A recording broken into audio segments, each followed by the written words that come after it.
Hati-hati saat membeli cabai. Cabai rawit palsu dengan pewarna merah sempat beredar di pasar tradisional Kabupaten Banyumas, Jawa Tengah. Tersangka melakukan praktik kotor itu untuk mendongkrak harga karena harga cabai rawit merah kini mencapai 2 kali lipat dibandingkan cabai rawit biasa. Lantas, seberapa besar bahaya yang ditimbulkan oleh bahan pewarna yang digunakan? Berikut jejak kasus cabai rawit pun dipalsukan.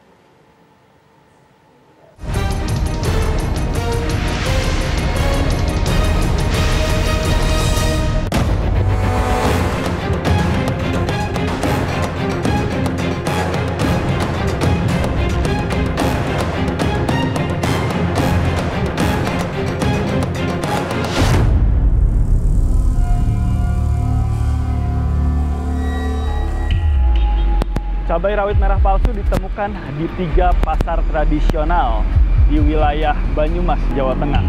Anehnya, aksi ini dilakukan oleh seorang petani setempat yang ingin mendapatkan keuntungan besar dengan cara instan.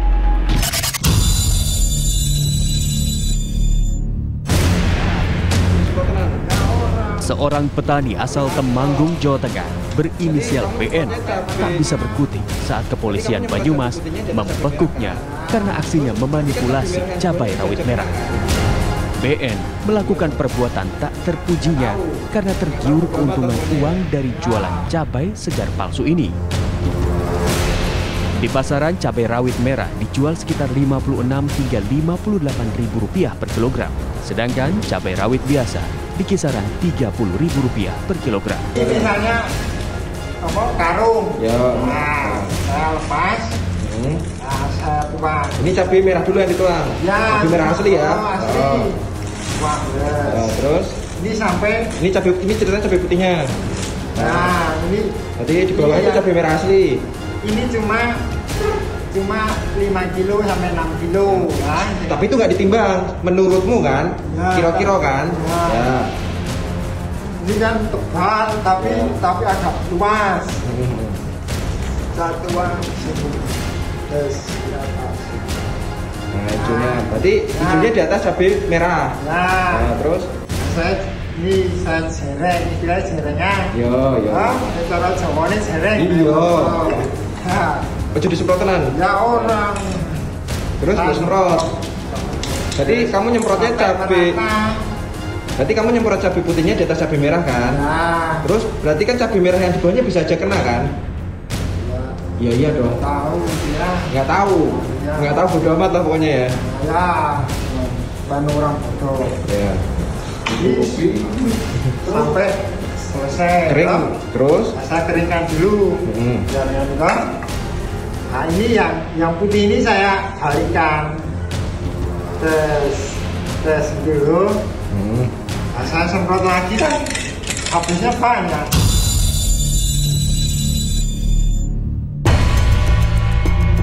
Cabai rawit merah imitasi buatan BN ini kali pertama ditemukan pedagang pengecer cabai rawit di salah satu pasar tradisional di Kabupaten Banyumas, Jawa Tengah. Kala melihat warna merah pada cabai luntur. Curiga dengan warna cabai, mereka akhirnya memeriksa semua cabai yang dibeli dari pedagang perantara. Dan benar saja, cabai rawit merah tersebut ternyata palsu. Kalau juragan yang drop itu 1 orang. Nah, juragan ini tidak banyak pedagangnya, ya kurang lebih 5 lah. Karena tidak semua pedagang ambil pada juragan tersebut. Jadi juragan itu sendiri tidak tahu ya Pak? Tidak tahu Pak. Artinya dari luar. Setelah dikonfirmasi juragan ini drop-dropan dari Temanggung. Tapi dia menerima drop-dropan dari distributor Temanggung itu 2 orang. Sehingga pedagang tersebut atau juragan tersebut tidak tahu ini barangnya yang dari siapa gitu lah. Karena sudah bercampur ya Pak? Okay.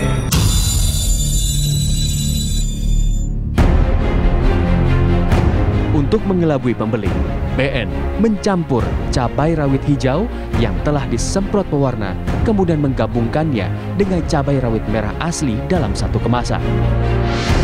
Kendati masih menunggu hasil laboratorium BPOM Semarang, namun uji awal Balai Pengawasan Obat dan Makanan Kantor Loga Kabupaten Banyumas menyebut warna merah pada cabai rawit bukan pewarna makanan, dan berbahaya bagi kesehatan. Kemungkinan besar ini bahan-bahan bukan untuk bahan pewarna pangan juga, karena tidak larut air maupun alkohol. Kemudian secara fisik, biasanya sudah ada yang mengelupas, catnya tidak rata, dan ada yang sampai bagian batang cabenya juga terkena cat juga, gitu. Jadi nggak hanya buah cabenya, tapi bagian tangkainya itu ada kena cat juga.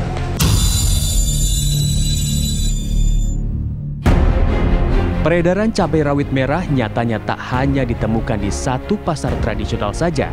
Setelah dilacak, petugas BPOM juga menemukan pedagang besar cabai rawit merah palsu di Desa Limpakuwus, Kecamatan Sumbang, Kabupaten Banyumas, Jawa Tengah.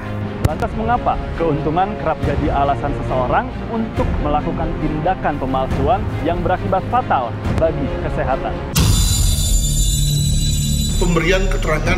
Pemberian satu produk yang tidak benar, tidak sesuai dengan substansinya, atau dalam bahasa tekniknya disebut sebagai fraudulent misrepresentations, pemberian keterangan atau penyajian keterangan yang tidak benar, yang sengaja dilakukan dalam rangka satu praktek berbisnis yang curang. Ya.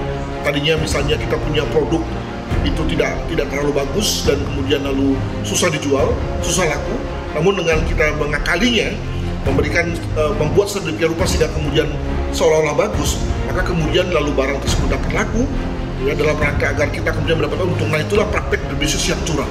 Terkait dengan kasus cabai, kasus bakso dan seterusnya, itu oke, juga perlu mendapat perhatian dari pemerintah, dari aparat hukum dan juga aparat kesehatan misalnya. Namun juga jangan lupa bahwa pada hal-hal yang lain juga ada permasalahan yang lebih sama dan bahkan lebih serius. Untuk itu maka jangan dalam hal ini para aparat hukum itu kemudian hanya terfokus pada hal yang kecil-kecil tadi, tapi kemudian melupakan pada hal yang lebih masif dan lebih merugikan publik pada umumnya.